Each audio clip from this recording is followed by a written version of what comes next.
Before the pandemic, childhood obesity was already a serious problem in the UK, with a third of children being classed as overweight by the time they finish primary school. Well, experts are worried that school closures are making the situation worse, with children having easier access to snacks, extended screen time and lack of exercise. Well, Dr Nighat joins us now with her advice, and good morning to you. Nice to see you this morning. Good morning. So what is the impact of lockdown then on child obesity levels?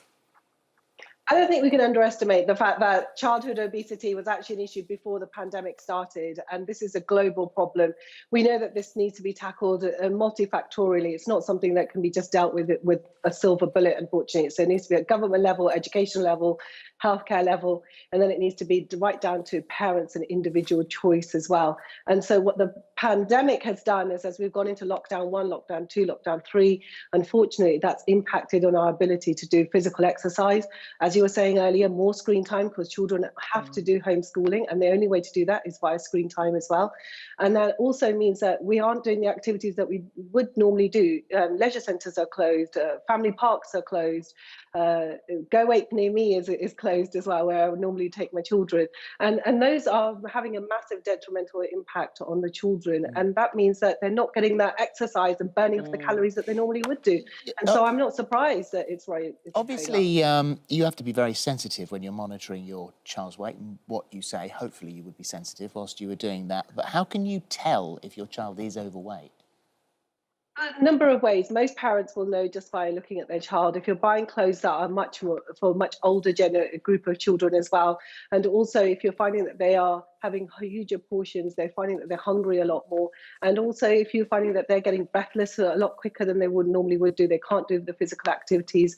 And sleep is another thing. Parents find that if you are finding that your child is waking up in the night or struggling to breathe, sleep apnea is quite common, and that's a really good telltale sign that it's the time that you had a discussion with the doctor. OK, well, we're going to have a discussion with the doctor now, because Channing's got in touch and said, before the schools closed, my 9-year-old child was larger than the other children, but we managed it with healthy packed lunch, limited snacks and healthy dinners. Now he asks for snacks a lot during the day and will be satisfied with fruit the first time until he wants another snack. I'm worried I'm causing him to have a problem with food by policing him. We find he doesn't lose weight eating healthy anyway and usually gains weight. What can we do?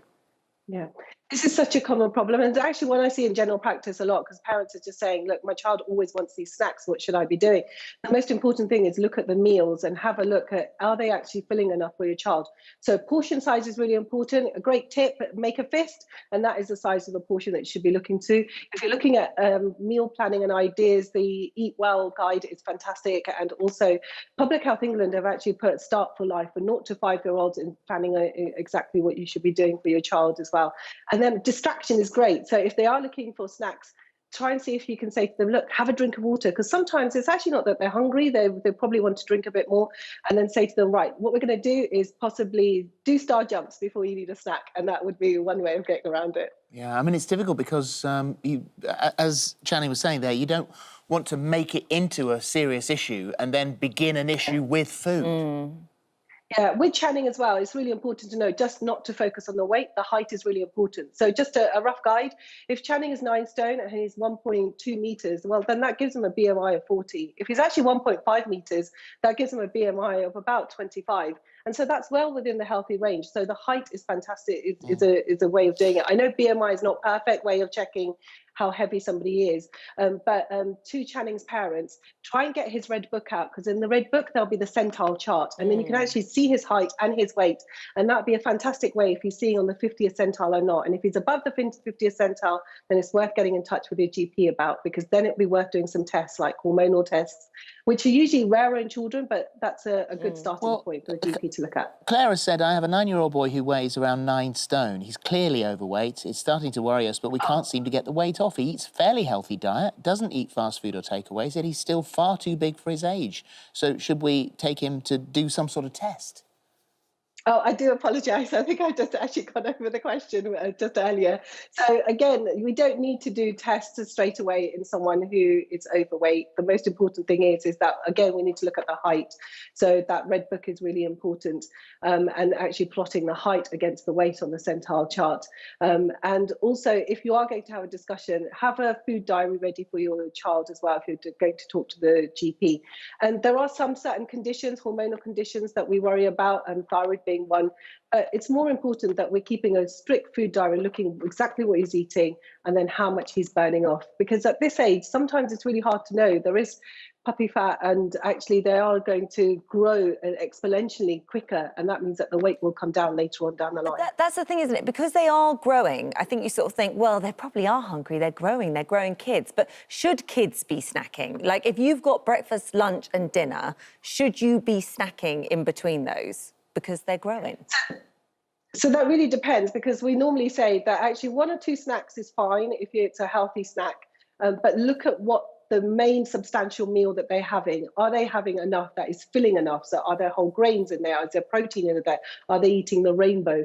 So it's all about going back to the basics of that. And that's where the Eat Well guide is really great. And for families who are really struggling to find healthy options, actually there's a great app, which is a food sharing app called Olio, that you can go on as well. And it's worth checking that out. And, of course, children take in what's around them. So I suppose in your list, you went government, you went schools, and then there's parents. But surely parents should be sort of top of that list as the first port of call. And you should be a good example, set a good example, because they'll be watching you.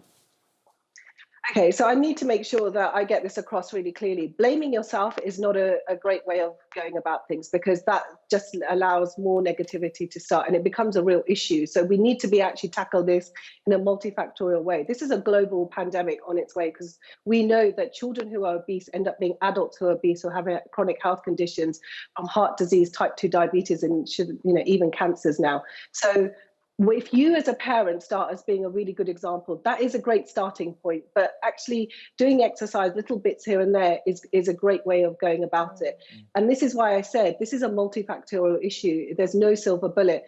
But if you start by saying, oh, it's all my fault, that leads to more problems. And actually sometimes it's harder to get over that hurdle to start. Yeah, that so makes sense. Let's just start looking at the problem and then seeing what we can do next rather than blaming ourselves. All right, Dr. Nighat, thank you very much. Nice to see you.